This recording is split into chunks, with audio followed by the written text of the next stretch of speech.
Hello, welcome to this session of Peace Week called Sudan at War Again, View from the Ground. And this is one of dozens of sessions for Peace Week that is advancing the theme of building peace in partnership.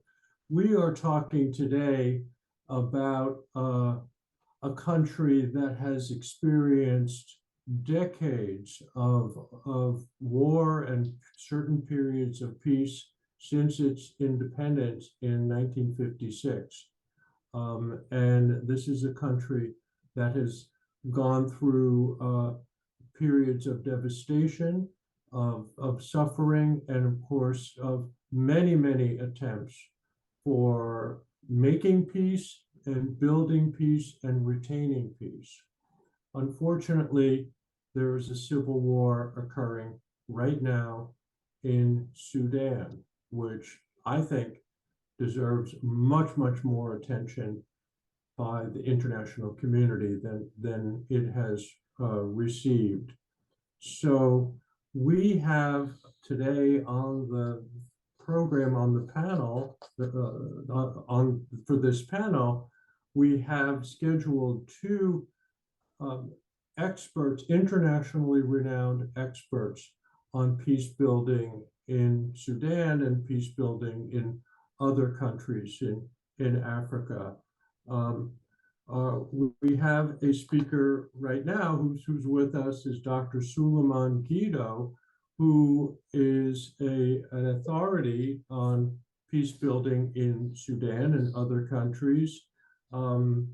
Dr. Suleiman Guido has 20 years of intensive academic and practical experience in conflict analysis and resolution, peace building, human rights, justice, and disaster relief, emergency management, leadership, and many related programs. He has intensive experience in human resources and finance management, and especially in conflict-ridden areas. And he's been involved in mediating and negotiating conflicts in many countries: Sudan, Qatar, Chad, Ethiopia, many other countries. He's also a very impressive achievement, the founder and president of Sub-Saharan University in Sudan. And it is a pleasure to have him here. And as many of you know, or you might know, that he is a very familiar face to our community. He graduated in, what was it, 2014? Dr. Suleiman, 2014. And December 20. One of the highlights of my career was to be his teacher in a number of sessions. So so it is a pleasure to have him be a panelist here. The other panelist is Dr. Suleiman Baldo, who is a recognized expert on conflict analysis and resolution, extensive peer experience in Democratic Republic of Congo, Ethiopia, Eritrea. He worked as a lecturer at University of Khartoum, a field director for Oxfam America. He's had a really very important positions in peace building, including 7 years at Human Rights Watch. Most recently, he became director of the Africa program at the International Crisis Group. Dr. Baldo is scheduled to come, but I don't see him on the list of attendees right now. I know that he is overseas, so we hope that he can attend. But in the meantime, of course, we will start with Dr. Guido. Let me just mention just a few details here about how we'll proceed. I'd like to ask everyone to stay muted, and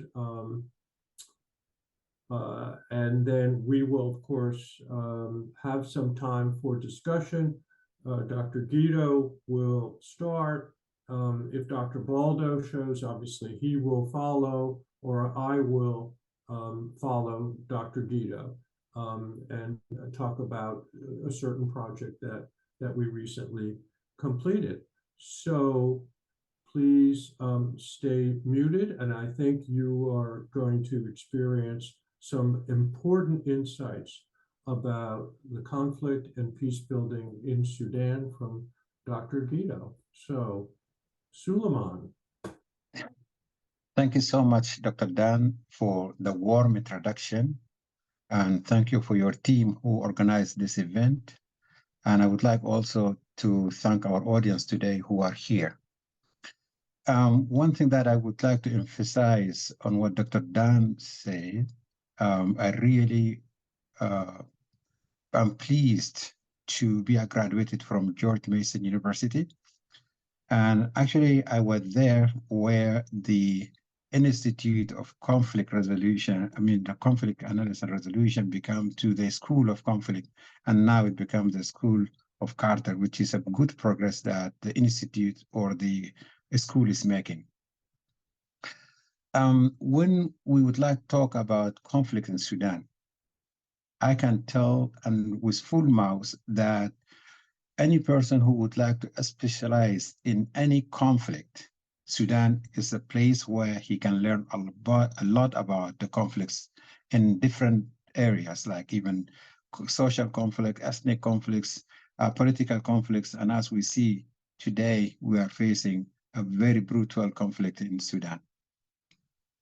There is a very important book that I almost recommend for those who would like to learn more about the basics and the root causes of the conflict in Sudan. I think that's a very good reference for students and those who would like to know more about the conflict in Sudan. First of all, Sudan, as Dr. Dan said, it took its independence in 1956. Since then, the conflict never rests. All the time, all the years, there's a different conflicts. It could be an ethnic conflict, it could be religious conflicts, but in all cases, Sudan is full of conflicts in all cases.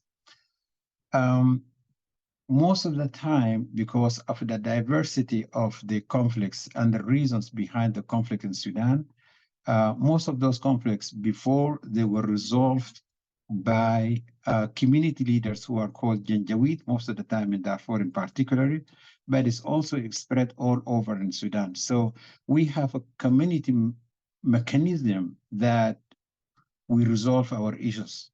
But recently, the political parties who took the power from time and then, they introduced new ways that makes so complicated for the community leaders to play that role.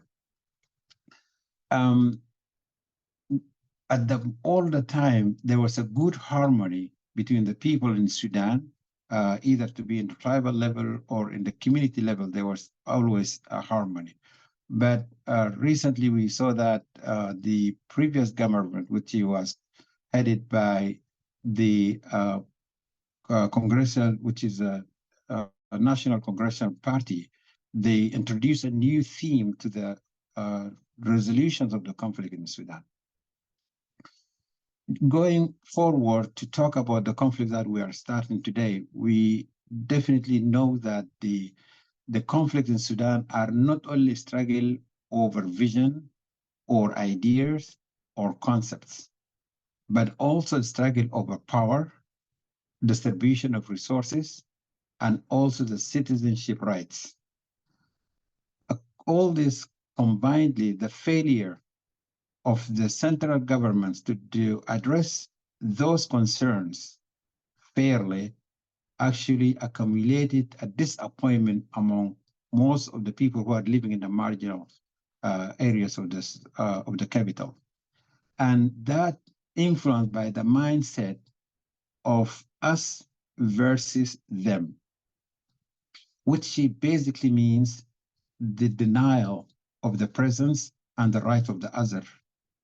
within the country itself.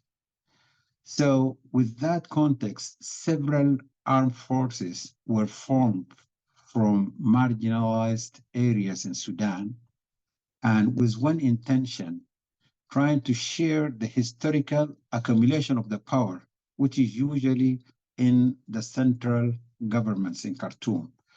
And during the 30 years of the rule and the suppression of the freedom and the displacement of the best experts by the government of the National Congressive Party had destroyed the infrastructure of the armed forces in Sudan, which relate that the government at that moment, which is the National Congressive Party's government, relied heavily on the militia, where they believe that they rely on those militia to defend whatever is possible for them to continue governing the Sudan.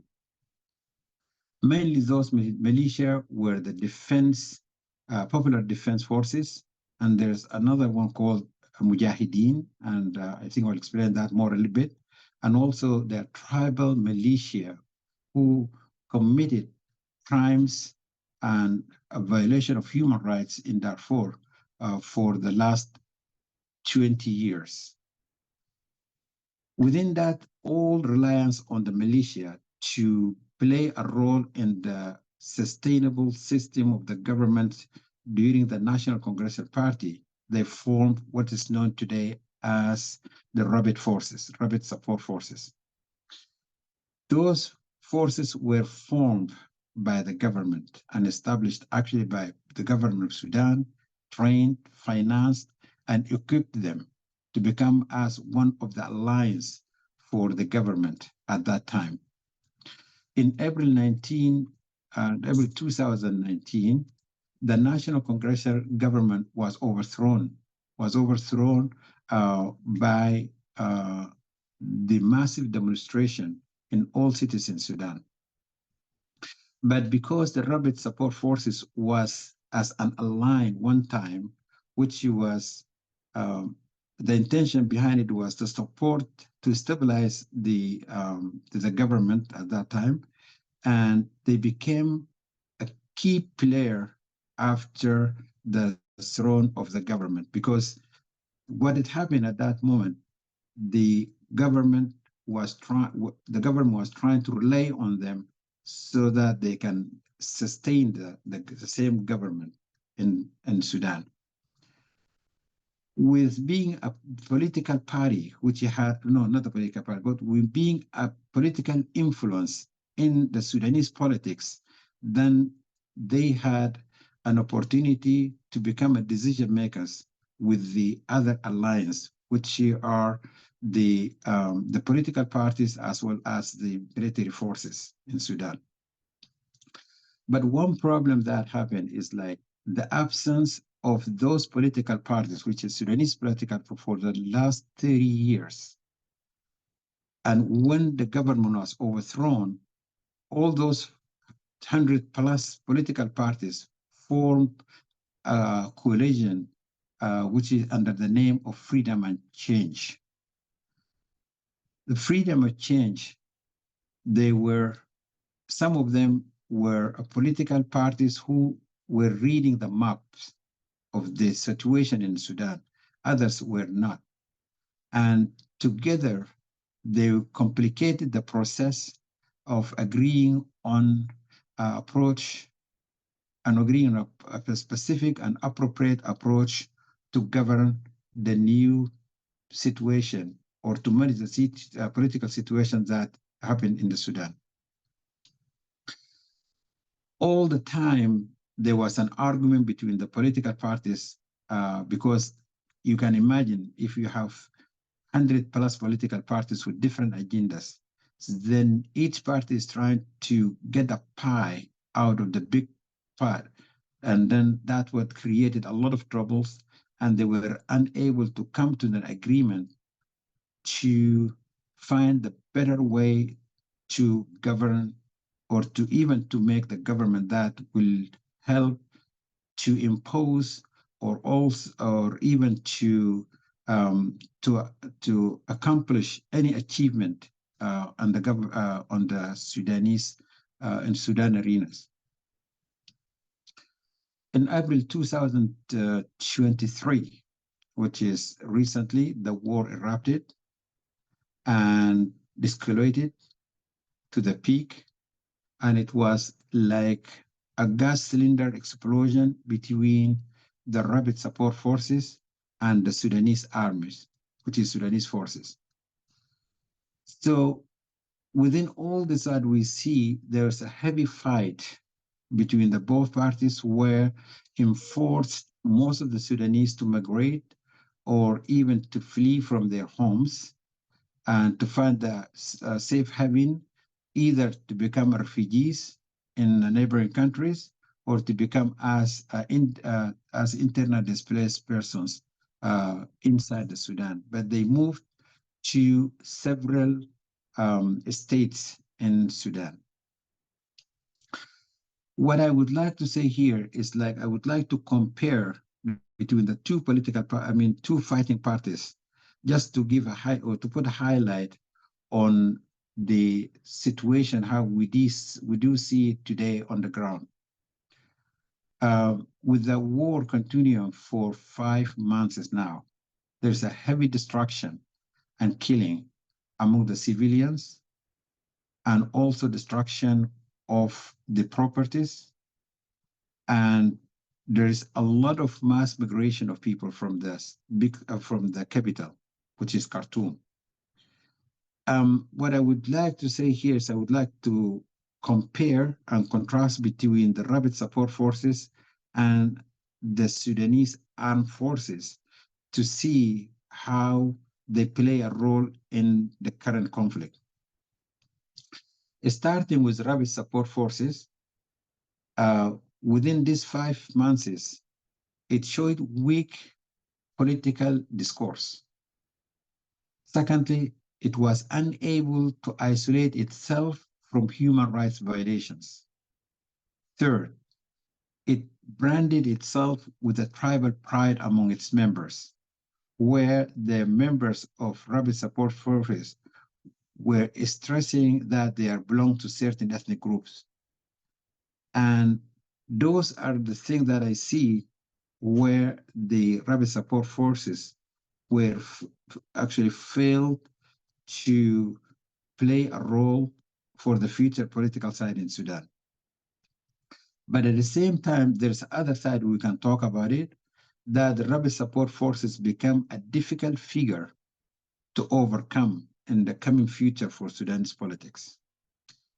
And as of today, they control most part of the capital in Sudan and Khartoum, and also they surrounded some cities in the western part of Sudan. The rapid support forces showed the collision among its forces due to the tribal affiliation. And also, they were able to mobilize a large number to join them. At the end, they fight with an intention to fight, which means that they were determined to fight. So those are the things that I can take off and put it for discussion later, that those are the things that I really feel like they're important for us to know. Above all, my conclusion on this particular part is that private support forces, they lost the popular and the international sympathy and support. But at the same time, they sent a political and security and safety shock waves to all Sudanese that make them flee from their homes, either again to be refugees or as internal persons. Now, on the other part, we're going to see what the Sudanese armed forces. The downside of Sudanese armed forces is they are unable to separate itself from the National Congressional Party and its militia. So that's one thing that the Sudanese armed forces was unable to isolate itself. The second thing, actually, it demonstrated a misinformation on the media, because the information that they provide to the public in the media, they were misleading informations. From the day one, the Sudanese armed forces were claiming that they were almost to control or to overthrow the rapid support forces, but now we have 5 months within the same fight level because nothing has changed. However, the Sudanese armed forces were able to win the sympathy of more citizens compared to the rapid support forces. In short, there are certain points that I would like to highlight here. The first thing that I would like to stress is that the rapid support forces is better off in the battlefield, but lost the political and international support.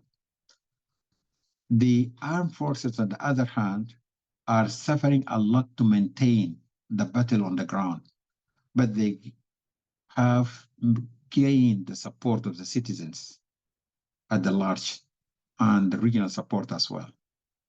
Despite all the allegations that the rebel support forces violated the human rights, but for sure, it doesn't exclude the Sudanese armed forces as well. Both parties are not welcomed by the mass majority of the Sudanese. At the same time, it proves for the last 5 months that the victory of one party over the other has become impossible. Rather, the continuation of the war as we see today leads to more destruction of life and also destruction of properties as well as the wealth. So since we see the failure of both parties to win, to one party to win over the other, then I really feel that the war has to stop immediately for the sake of the people of Sudan, and that will help the sustainability of the country as well as the region itself. Within those two parties that we say as the parties of the conflict, I would like to talk a little bit about the Sudanese political parties and the other part. The Sudanese political parties do not have a direct impact on resolving the conflict in Sudan as we see today, because for the last 5 months, they are moving, traveling from one place to other, but we don't see that reflected in solving the conflict. The reason is because they are completely diverse on their mission, as well as each party is trying to gain they're trying to gain out of this conflict.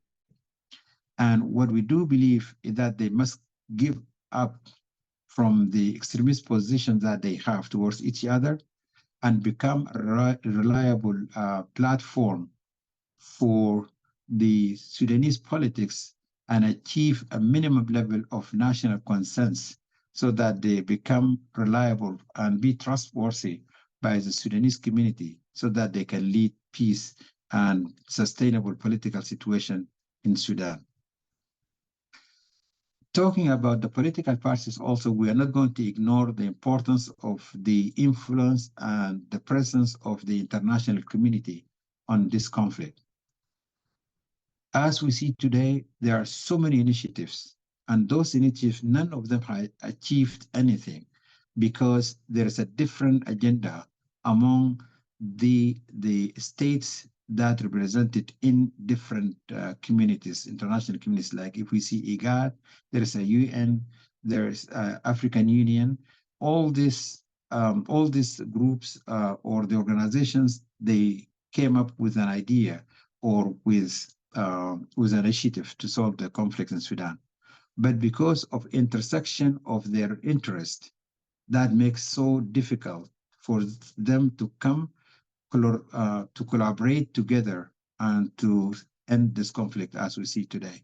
That's how the process of the resolving the conflict continues And I don't see that they will succeed unless they join their effort to one initiative, and that will definitely help Sudan to end the conflict as it's running on today. With this chaos that we see, there is a civilians who have been victims, and they flee their homes, and they actually suffered a lot out of this conflict. Above all, we have an international community who actually has also the responsibility of the civilian protect.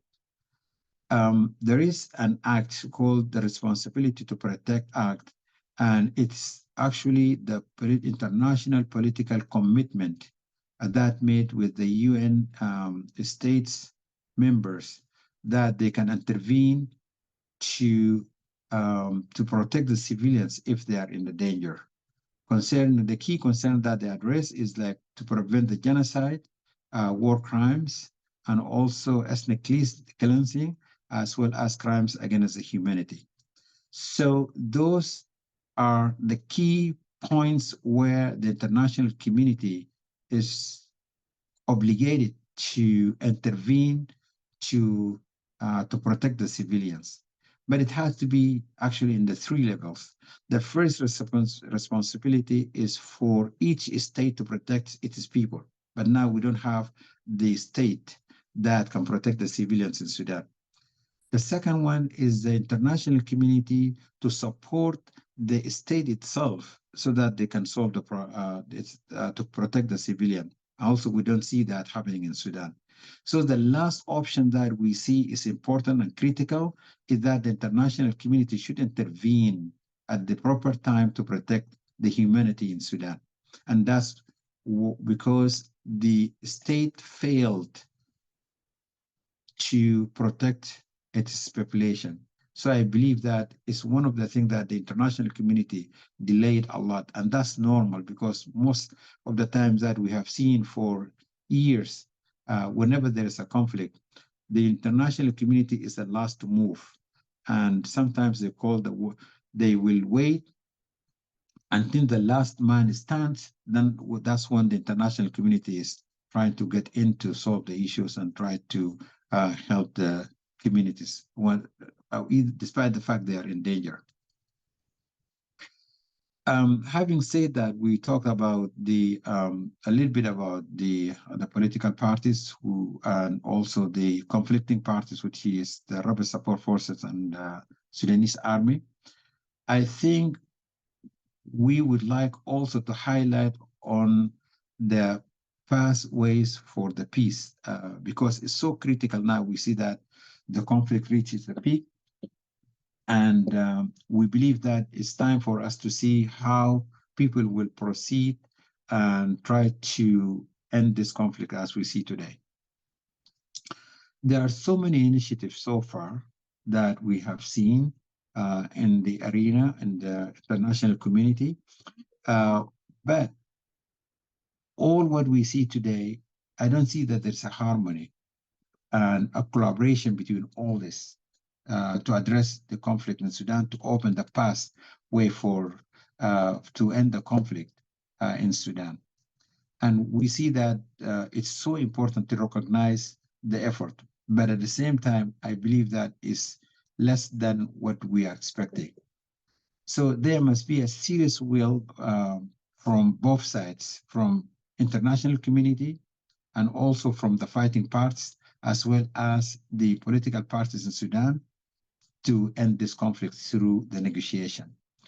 I put it here like 8 points that I believe are so important for Sudan to be a sustained. I'm sorry, I exceed my time, but I will cut it short. There are 8 points that I believe that they are so important and so critical for us as the conflict resolvers to talk about it in case of the Sudan conflict. The first of all, I think it's mediation. International mediation effort with IGAD and the African Union and were never made, and also there's the community leaders in Sudan and political parties, they have a very intensive work to mediate for this conflict.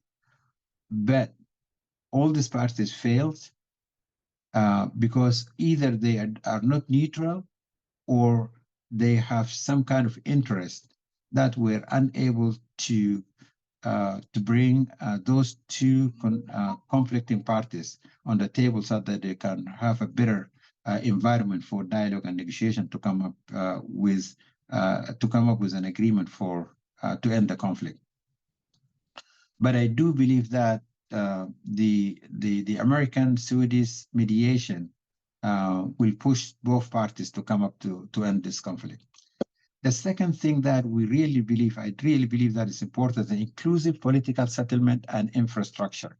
Because right now, as you see, Khartoum has completely destructed. I think it's important that this had been re-instructed, as well as inclusive political settlement is critical on this moment. To bring those major political parties as well, and armed forces, all the rebel groups who actually signed Juba Agreement, and other stakeholders, all they have to be represented in a dialogue to address the Sudanese challenges. And the first thing that they need to address on this part, I think, is to talk about the concerns of each fighting parts as we see today. They have to talk about democracy and governance, citizenship and naturalization, and also they have to talk about election. And these are things that I believe are so important for the Sudan to become effective and important to solve this issue. The third one is a national security sector reform. It's important that we see, because there's two military arms in Sudan. That's how they end up to this conflict. And it's so important to implement a comprehensive security sector reforms, including DDR, which is demobilization and integration and disarmament for this kind of for all the armed groups that we see in Sudan. Number 4, economic and social development. Allocation of resources is so important because, as I said in the beginning, as an introduction, that one of the things that created all troubles is because the wealth is centered here in Khartoum, and I think if they didn't allocate it well, definitely is going to become also another another point where the conflict may start. Human rights and accountability, as we see the conflict today, we need to make sure that those people who committed crimes will hold accountable and for their crimes. Number 6 is also talk about the land and resources management. It's so important that people address this issue while they're talking about the settlement of Sudanese conflict. Reconciliation is also another element that is so important. Women and youth empowerment also is critical for solving the Sudanese conflict. By all means, I believe that taking the proactive leading role for implementing those kind of 6 or 8 recommendations are crucial through sustained engagement of all and collaboration of all these either regional and local partners, that they can help the Sudan to resolve its issue. I believe that Sudan has a potential to become a center for stability in the African countries. And thank you so much for that. I know I exceed my time. Thank you, Dan, for giving me enough time to talk briefly about what I want to say. Well, and thank you so much for that. You're quite welcome. That was an excellent encapsulation of the conflict. And just to, if I may, just to highlight certain key points. Right now, Sudan is experiencing civil war between the Rapid Support Forces and the Sudanese Armed Forces, as Dr. Guido just depicted. And I just want to stress one key point that, that almost all of the civilians deeply oppose both forces, as you said, and yet the military situation is in somewhat of a stalemate where the rapid support forces have controlled most of Khartoum and many of the cities, as you said, and they both are basically expending their military equipment. So this is a tragedy that definitely deserves much more attention by the international community, and I greatly appreciate, Suleiman, your 8 points for a deep engagement, which really illustrates also the failure of the international community. I think you would agree, the failure of the international community to basically engage seriously in this conflict. On the program, as you see, Dr. Suleiman Baldo is scheduled, but I don't see him among the participants. So I am going to move on and talk a little bit about at least one theme that Suleiman Guido just mentioned, which is the devastation to civilians.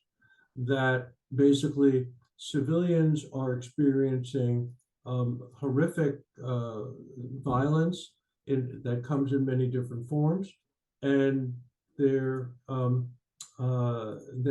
they basically need enormous attention. So I want to step back to some degree and take a longer, bigger picture to supplement what Suleiman Guido just presented, and talk about the view from the ground, as it were. What does war look like from the ground level? And to do that, I want to share my screen. I just have a couple of slides. And okay, so as I mentioned in the introduction, basically Sudan has been ravaged by so many wars, and this is just a list of some of the major wars that have devastated the country, including genocidal violence in the Darfur region of Sudan. And these wars are much more than a clash of munitions and men. It's almost always men, not women. It's also a clash over the soul of the nation. That is, it's a struggle over how to define what is the Sudanese identity, what is the legitimate Sudanese identity, and in particular, those issues about what does it mean to be Sudan have been corrupted by successive governments for purposes of power, domination, and rampant corruption of resources. And there's an ideology of intense supremacy that underpins many of the military campaigns involved in this war, and to some degree, it's an ideology of the National Congressional Party that Suleiman Guido just was referring to. So these are the wars, as you see, the dates I have here. But then the president of Sudan, Omar al-Bashir, was overthrown as a result of the massive civilian protests. This was many, I don't know how many, maybe Suleiman, you know the number of groups. There were dozens of groups that got together. Women were at the forefront of leadership positions in these civil society protest groups, seeking to overthrow the government, in particular to overthrow the government of not only the source of genocidal violence, but systemic corruption that exploited many of the countries. So after 2019, there was a power sharing agreement that's called the Juba Agreement for Peace in Sudan, which ushered in a period. The agreement had planned to usher in a transitional period of 3 years so that the country could revert to civilian rule at the end of 3 years. And this was starting in 2019, a 3-year period. And it involved a deep consultation and negotiation between the Freedom and Change Party, which Suleiman Guido was mentioning, and the Transitional Military Council. But then in October of 2021, General al-Burham staged a coup and destroyed the path to civilian rule. So basically, this was a military coup in 2021, and then as a result of the coup, in effect, military took over the military, in consultation with the National Congressional Party, basically controlled the systems of power in Sudan. And the current war, which began April 15th of 2023, involves the Sudan Armed Forces and the Rapid Support Forces, as we were discussing this. So what I want to just mention, just very briefly, is the question of what war looks like from the ground. And I want to summarize a project that I was engaged with these people. This was a project that's called the Oral History of Civilians in Sudan, and we basically collaborated with a group called the Giza Group, which basically is a human rights investigation group. So the Carter School and the Giza Group basically, let's see, I have to ask everyone to mute, please. The Carter School basically worked on this project to investigate what war looks like from the ground level. So we worked with my colleague, Dr. Karina Korsalina, also a peace builder named Megan Greeley, and a doctoral student, Beltina Jaloshi. So with this project, we had two objectives, basically. We wanted to capture how do civilians actually experience war? And what is their reaction? What does it look like from the ground? And the assumption here is that war looks very different from the civilian perspective than from the military perspective, and also that civilians have certain insights about how war proceeds. We also had an objective of seeking their vision of justice. What would a just future look like for Sudan? We interviewed 116 Sudanese in these three regions of Sudan: Darfur, Nuba Mountains, and Blue Nile. And we had a methodology. I'm happy to talk about this methodology. We basically we engaged and hired 6 interviewers, Sudanese interviewers, for the actual interview. And these interviews had already had experience gathering testimony in human rights abuses. And then they, as I mentioned, interviewed people from the ground. So this is a picture of an interviewer in one of the regions. I forgot which region. I think that was the Nuba Mountain, and basically engaging in oral history testimony. And the result of this is certain themes. So I'm going to summarize basically the result of our work. We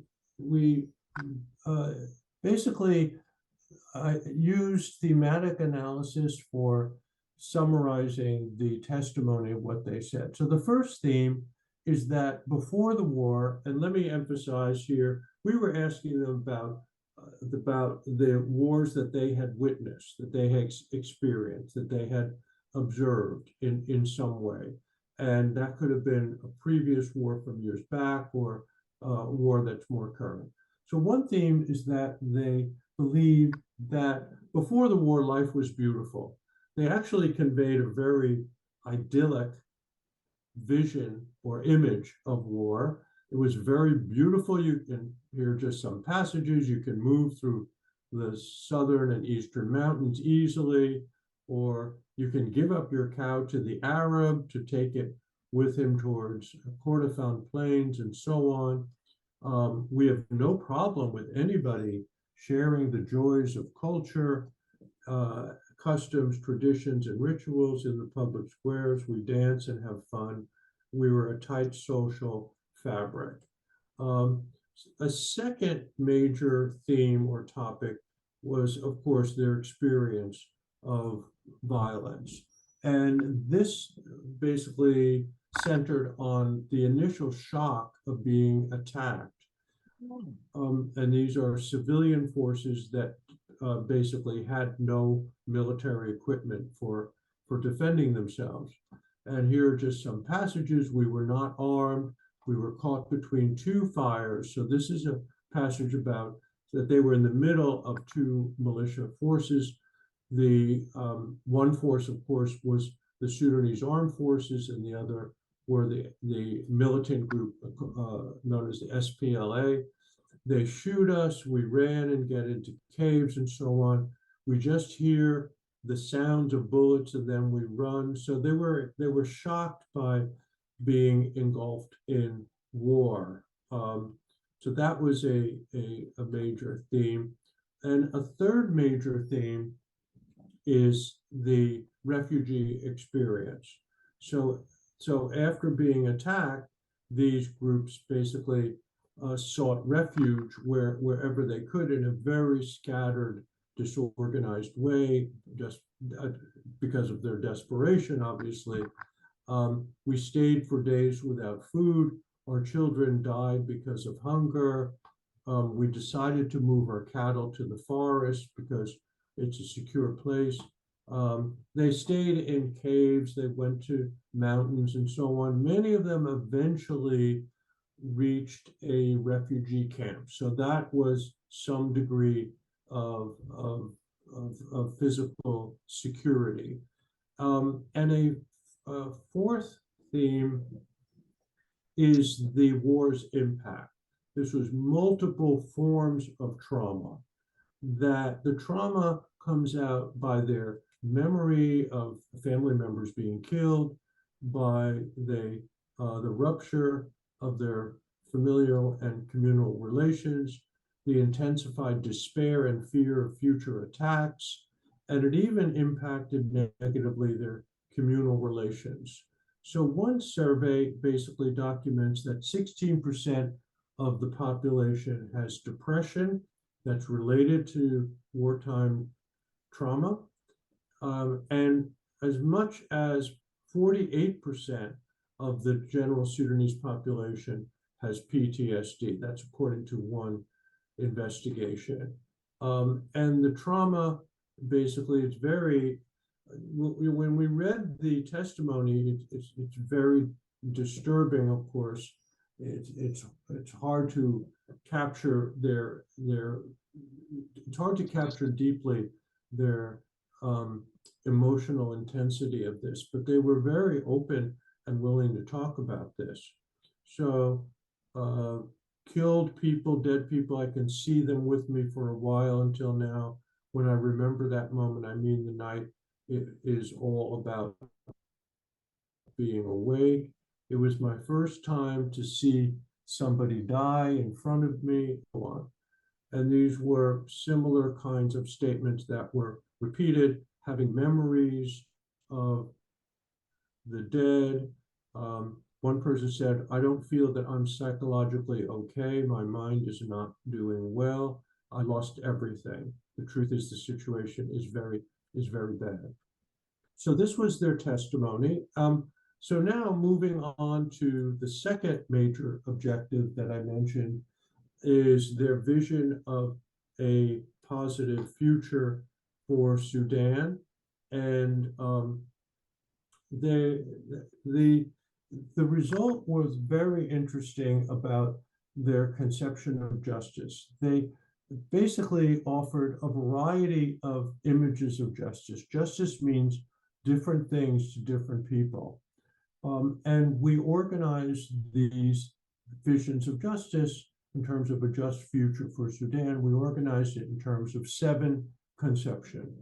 The first is that many of them thought that justice, what justice meant was restoring equal rights, because they lived for most of their lives with the sense that the government was not respecting the equality with respect to religion, beliefs, or race, or politics, and so on. And this was a very intense feeling of being marginalized and treated as lesser civilians. They demanded that the government must bring back rights.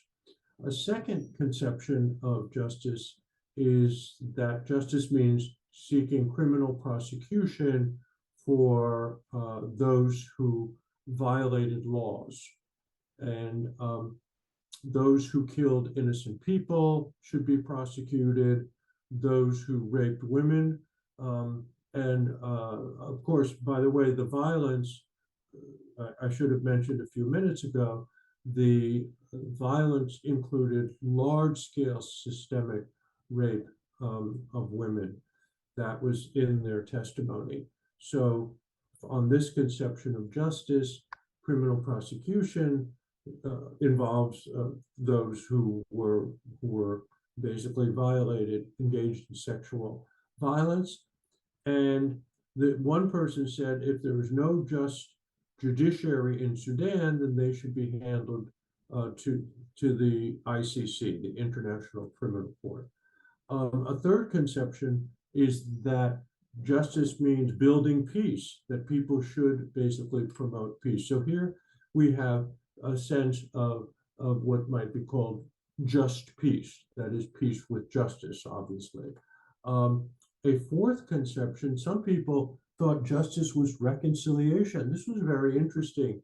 We didn't expect this. This was kind of rising above the acrimony and the rage that one would expect under such horrific conditions, and advocating forgiveness, actually, truth-telling, trust building, and forgetting the past. So the topics of reconciliation that actually many of us are familiar with in the field of conflict, long-term conflict resolution and transformation, basically were captured by some of the participants.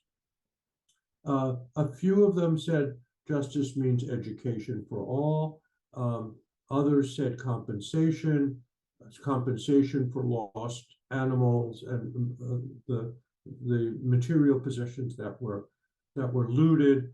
And a few people said that human beings are not capable of basically even understanding justice, that justice is only in the hands of Allah. So it's God's wisdom is justice. So this was a wide range of opinions about justice. So to summarize, basically, civilians basically are bearing witness to wartime violence, that they were intentionally targeted in many of the wars. Civilians were traumatized, and their pleas deserve serious attention by the nation's political leaders and by the international community. And as we saw, we came up with 7 conceptions of justice. So fast forward to today, this is the kind of violence that civilians are experiencing now at the hands of the 2 militant forces that Suleiman Guido was documenting the rapid support forces and the Sudanese armed forces. And so I would like to right now open the floor up for questions and comments. You are invited to put them in the chat or simply raise your hand and I will recognize you in sequence. And I would strongly encourage people to participate, especially my students. Professor, Yes, is it this Tabitha? this yes. So I have a question. So did they have a time of where it was peace for them before after the first those few wars, they had a time of peace, and now they're starting up again? Yes. Am I understanding that correctly? Yes, yes. Now there's a civil war. Yes. Right. So they're pretty much from the textbook, they're fighting over one, I guess, ethnicity they fear is superior over the other one, correct? Yes, kind of a sense of ideological superiority. Yes. Suleiman, how would you characterize the current kind of sense of ideological supremacy that underpins the current conflict? Well, thank you so much. First of all, I would like to welcome Muhammad Khalifa and Ali. I saw them are the participants in this event, and I really appreciate that they are part of the event itself. Answering your question, just to go a little bit back, the conflict in Sudan actually started even before it is independent. In 1955, actually the war between the north side of Sudan and the western part started, and it continues from time to time until 1972, when there was the Addis Ababa Agreement, and that agreement was revoked on 1983. That's where John Garang started with the second kind of rebellion in South Sudan, and it continued until 2011 when they took its independence. Within this time, there were so many also rebellion movements in Darfur and in Nuba Mountains. So it is very difficult to say that the conflict that we see today is a civilian war. But it might come to that level if we are unable to resolve the conflict as we see the trends of the world is going today. So answering the question, yes, we see that this is a very massive killing. There's a very massive killing going on in Sudan on the ground. That's how we encourage the fighting parties to end this conflict before it reached the level of the civil war.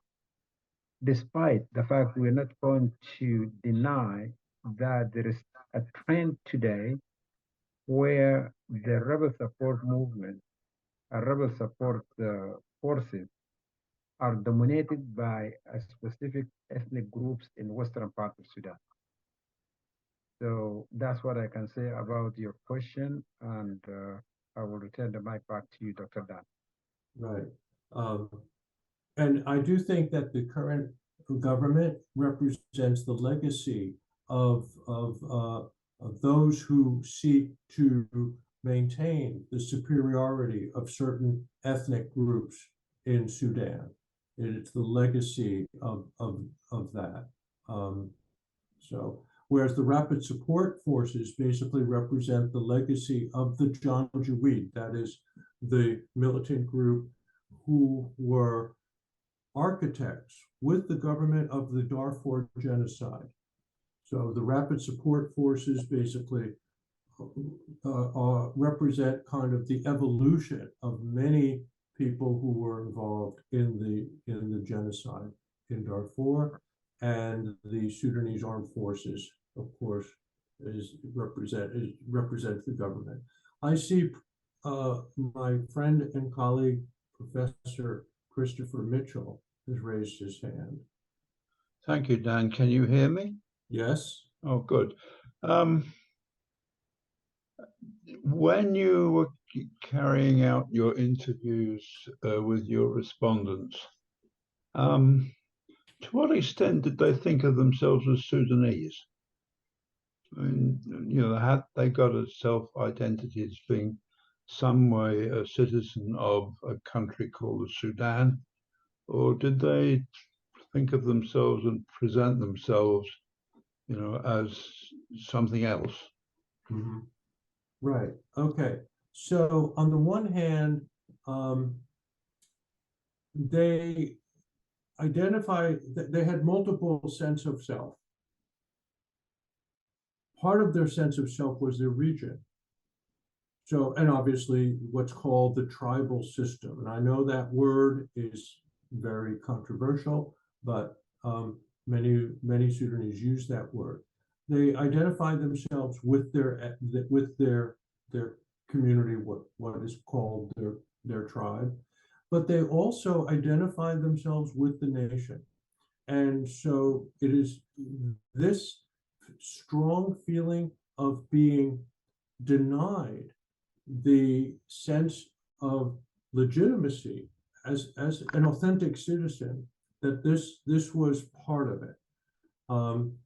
I have to say, Chris, that we did not ask that particular question, but this is my kind of belief assumption based on whatever my assumption. So the issue of purity of citizenship became a primary factor in the conflict. As I said, the soul of the nation, what counts as legitimate Sudanese. Could I ask another one? Of course. You kept referring to the RSF as in some sense the descendants of the Janjaweed. In what sense is that true? Are they the same people? Are they the descendants of the same people? Are they the sons? And maybe in some cases the daughters of the people that we were looking at, 10, 20 years ago, simply transmogrified into a slightly different organization. Yeah.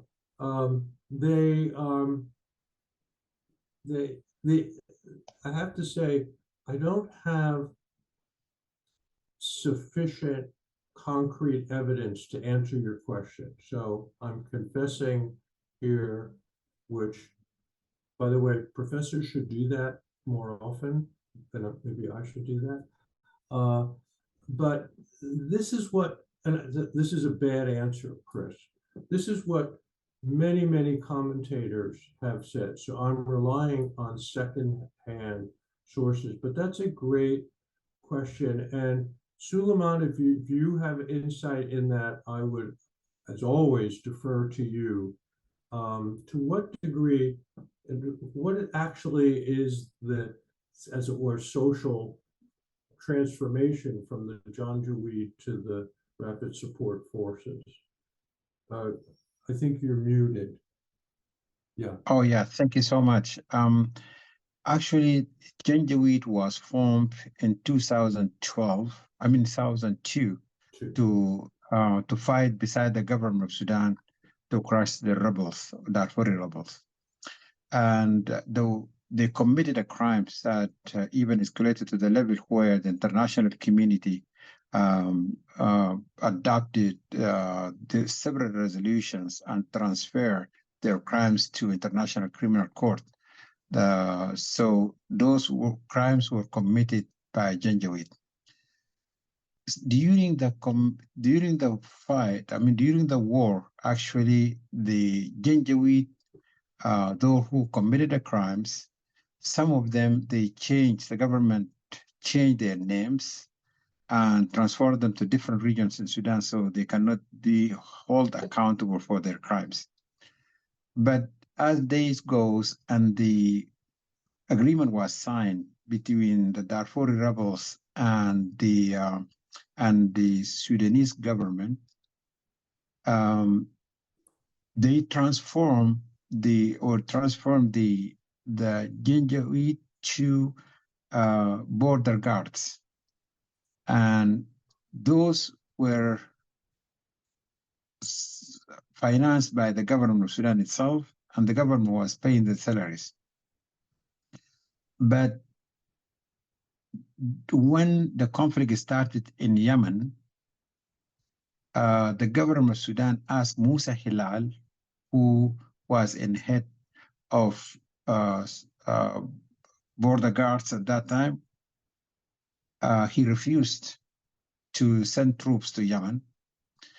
Then the second option for the Sudanese government was to replace Musa Hilal with Muhammad Hemeti. And Muhammad Hemeti, he was able to recruit so many people from the Arab tribes, and they sent them to Yemen. That gave Muhammad Hemeti the privilege that the government became a strong alliance to the government of Sudan. Then to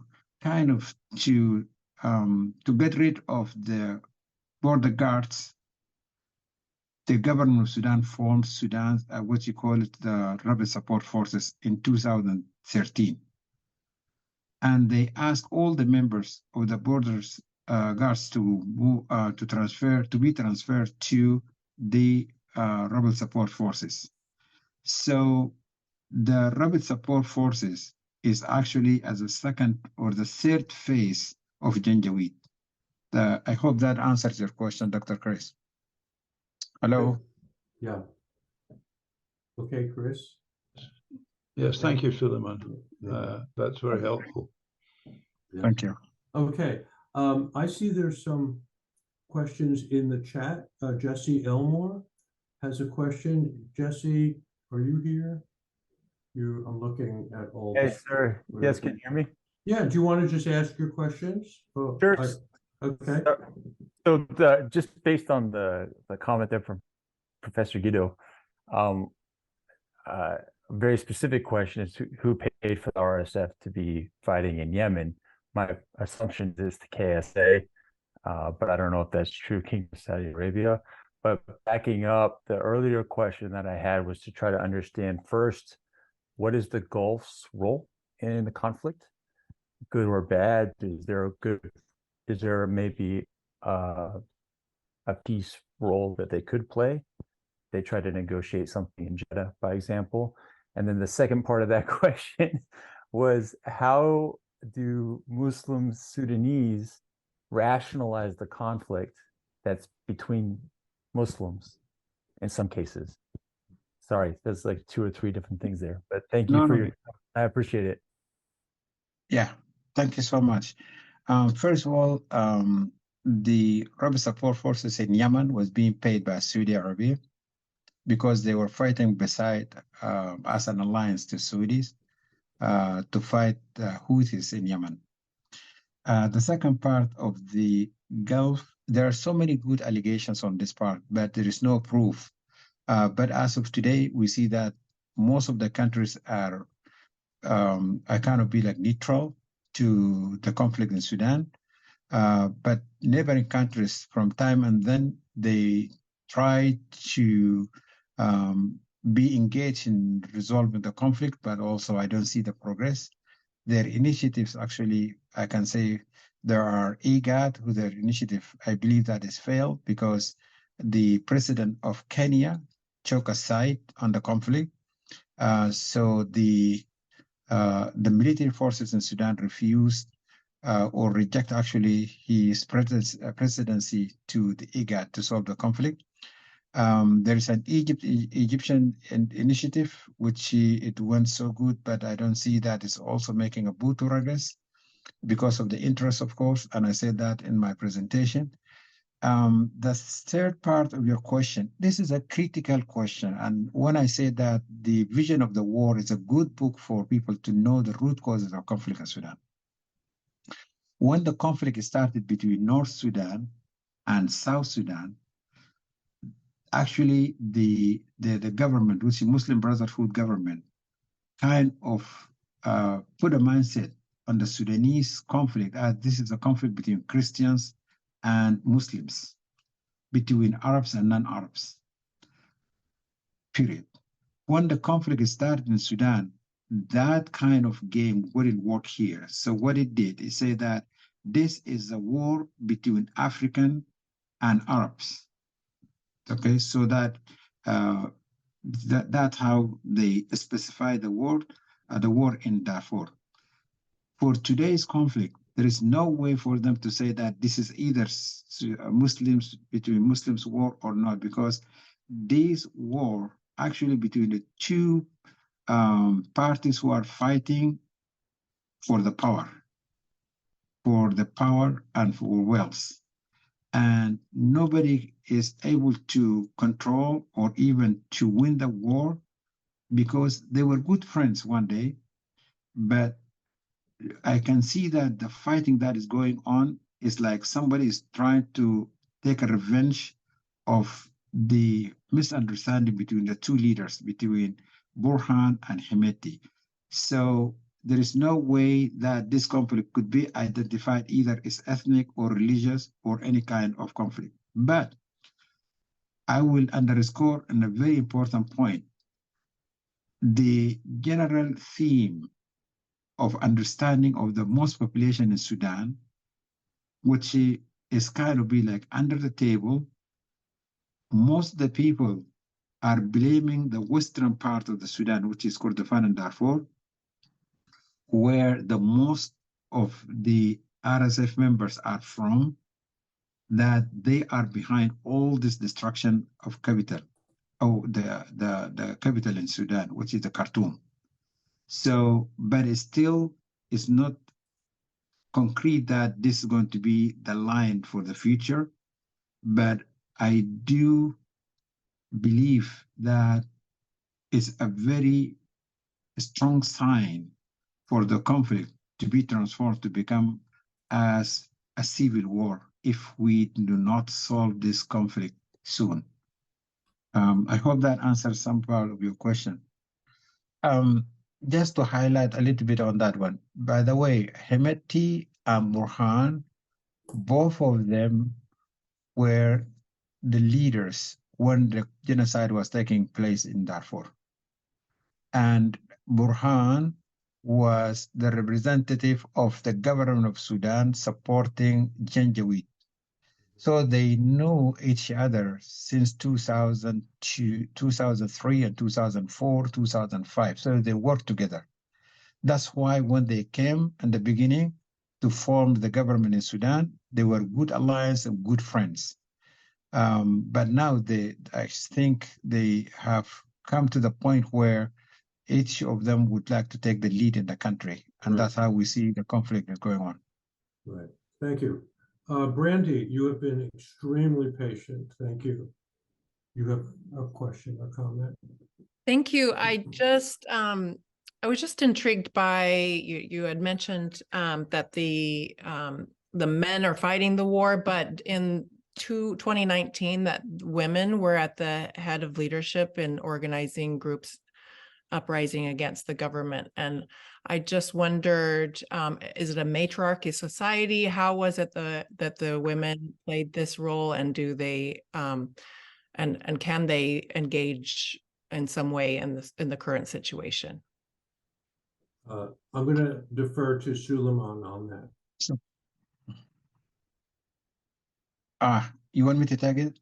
Yeah, please. Okay, thank you. Well, thank you so much for a very important question. Recently, women actually are empowered to take the lead in so many positions in the government in Sudan, including the Ministry of Finance, Ministry of Foreign Affairs. So we do believe that, and we do see that there is a good engagement.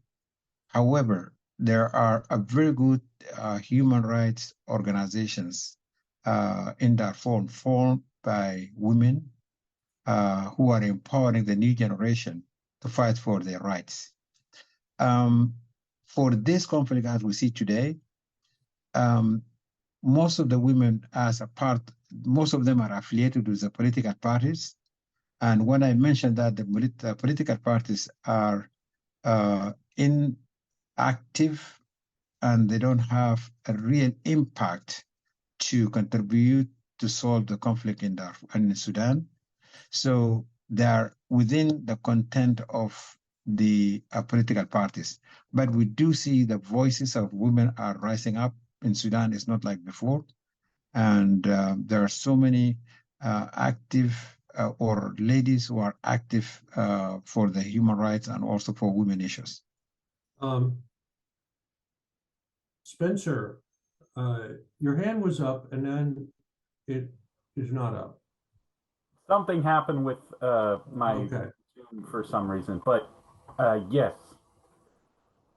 Can I'm sorry. Yes. No. Please go right ahead. So I was actually wondering if there has been any large-scale religious response in the region, if there are perhaps prominent clerics in Sudan, whether they be Christian or Muslim or anybody of faith who has really rallied to the front of like, hey, you need to stop all of this, and whether or not they are whether or not religious authorities are sort of more on the side of let's make peace, or they're more on the side of maybe riling people up.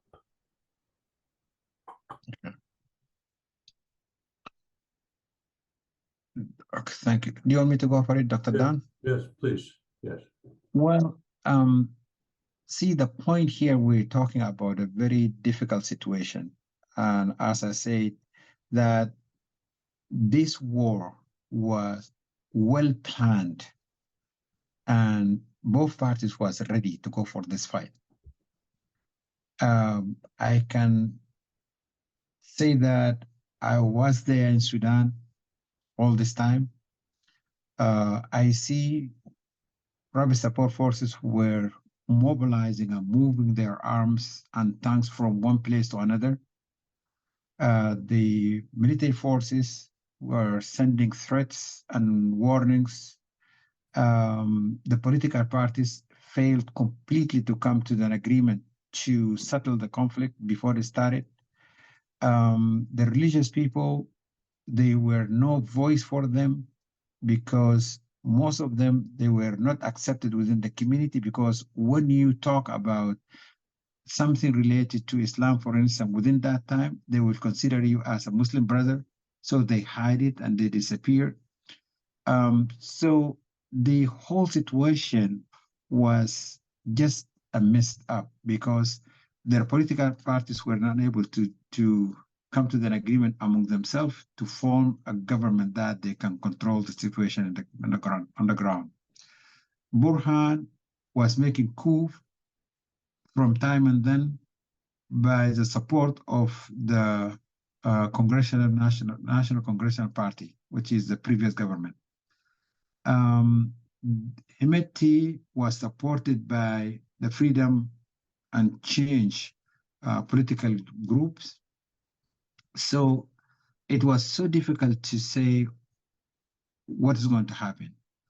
And just to go a little bit back, there were 4 points that they were discussing which is about the justice, about the Juba Agreement, how they can be embedded in the peace process in the Sudan.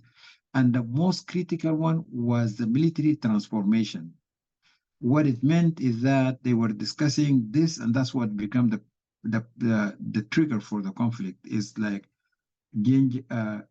rapid support forces supposed to be merged to the military forces.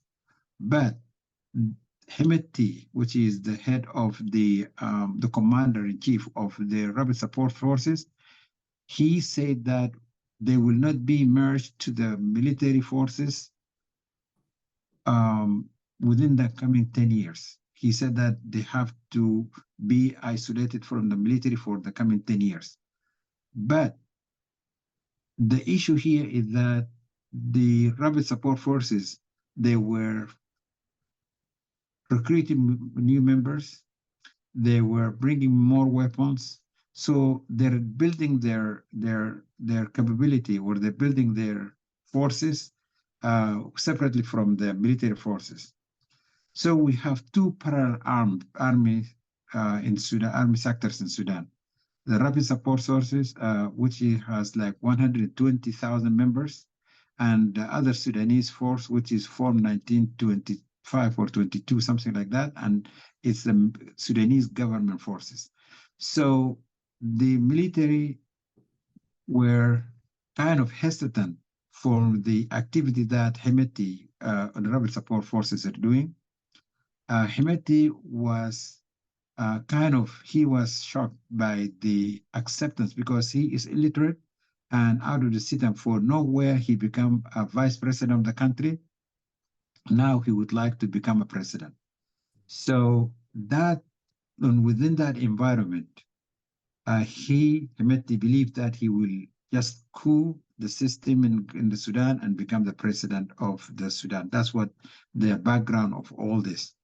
But to answer your question briefly, there was no any religious group who appeared in the front lines to solve the conflict. Despite that, there are so many Sudanese initiatives, including myself. We have an initiative under the Sudanese National Heritage Foundation, where we are working very hard to bring these two fighting groups together, but still we're in the process. Mm-hmm. I see questions in the chat, and there's some hands up in the chat. I'm going to go to the chat. Jada Pender, where are you, Jada? Do you want me to read it, or do you want to? Yeah, it's fine. Well, the question was just, I know we always talk about initiatives being done with like students in the program and vice versa, but are there any like initiatives that people who are like regular civilians that can do to help this ongoing conflict, especially when it comes to refugees and so forth? Well, you mean civilians in Sudan or outside? It can be both, because I think that's my question. Yeah, that's what I put in the question. It can be both, because I hear a lot of people, like I know there's some organizations that help with refugee camps and stuff, but just like if anyone doesn't have background knowledge and they want to help in this situation, are there ways that they can? I'd like to gather references and information about humanitarian relief. There's a number of humanitarian relief programs that are currently underway, and a number of very brave doctors in Sudan who are seeking to help people. So I will basically get that contact information, Jada, and send it, give it to you and other students in the class. Suleiman, do you want to address that? Yes, please. Let me just go back a little bit. When the Darfur conflict started in 2023, there was a huge rally of the students in all the United States under name of Stand. That actually student mobilization, students were able to mobilize most of the students in the high schools and the university levels, and they played a very important role in putting more pressure on the government of the United States to take more actions. And also when they came to the point where the US was hesitant to decide that what's happening in Darfur was genocide, Stand, which is a student body, actually they rallied all over the United States and they put more pressure. And I remember Colin Powell one day said, I know that the students have a voice in the United States, which means that, yes, I agree with you 100% that the students can rally, the students can do a lot. And also students can support, because I remember we had like around like 42 schools, all the funding came from the students. So I really appreciate that you, with your team, work together to form any kind of body to support organizations who are supporting people on the ground. Okay, very good. And Kylie, I see you've been very patient. Do you have a Yes. question? So at the end of your talk, you were mentioning various things that need to happen for peace building, and one was national security reform. And my question is, who or what body will oversee that? Is there any entity within Sudan that's trusted by both parties in this conflict, or would you have to bring in an international body of some kind? What is the idea there? Thank you. The idea here is like, as I just mentioned a few minutes ago, that we do have parallel military forces in Sudan. And none of them admit that they have to be one military body to be recognized military forces in Sudan. So when I suggested that was like, there is, after the peace, we are looking for the transitional government. The transitional government's role is to work very hard with the support from the international intellectuals and international bodies. Like we do see here in your said, we already communicated with so many of those organizations and experts on this field, that they can work with the transitional government to see how the military could be demobilized, could be how they can be recruited, how they could be trained, how they could be having only one message instead of being a part of the political parties. Because the problem that we see in Sudan is that most of so many members of the military forces already belongs to they are members of one or two members of the political parties.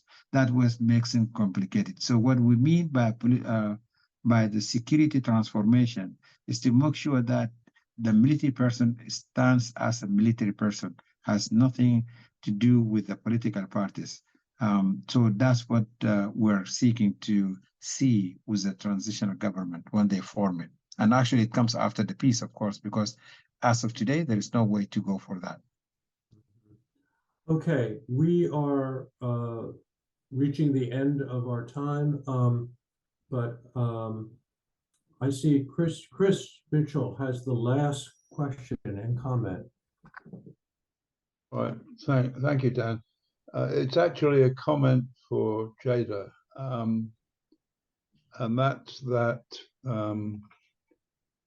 you have to be very careful and sensitive if you're going to intervene in any situation like the one in the Sudan, whether you're trying to do something about the conflict in Darfur or the conflict in the south between the various factions down there. My experience is that many of the Sudanese really don't like the idea of somebody coming in from the outside and telling them how to make peace. So you have to be extremely careful and to, I think, keep in mind that the people who have to make peace in the Sudan are the Sudanese. They have to be responsible for it. They have to feel ownership of it. And that's a very, very fine line to tread. So whether you're talking about something to do with humanitarian relief, or whether you're talking about local peace building, or whether you're talking about efforts to get the 2 or the 3 or the 15 sides to talk to one another, you have to be extremely, extremely careful, and bear in mind that you can't impose or sometimes even suggest solutions to to people who are actually involved in the situation. Being an outsider, you always have to remember that you are an outsider. Yeah, Right. So enough of the sermon. Sulan, do you want to also address that point? Okay. That basically intersects with a really important topic in our field is our positionality, to be open and reflective about that, and the limitation of what we can offer in general. So I should say to others, Professor Mitchell has direct experience with this, that he was actively involved in here's a plug, Chris, for the next event. Actually, Chris Mitchell, Suleiman Guido, and myself, basically with others, led a peace building initiative in 2008 to 2012 for the Darfur region of Sudan. And here's a plug. We're going to have an event that basically summarizes those workshops, which you'll see about how we went about it, how we produced, invited the participants, and what happened at that event. So I'm putting in the chat some of the information about that. It's called Peacemaking in Darfur, looking back at the Siena workshop, 2008 to 2012. And this is scheduled for November 9th at 2 o'clock. And we are taking a big risk. It's in person. So I'm sorry for those of you who are in another region that you won't be able to attend, but we hope you can.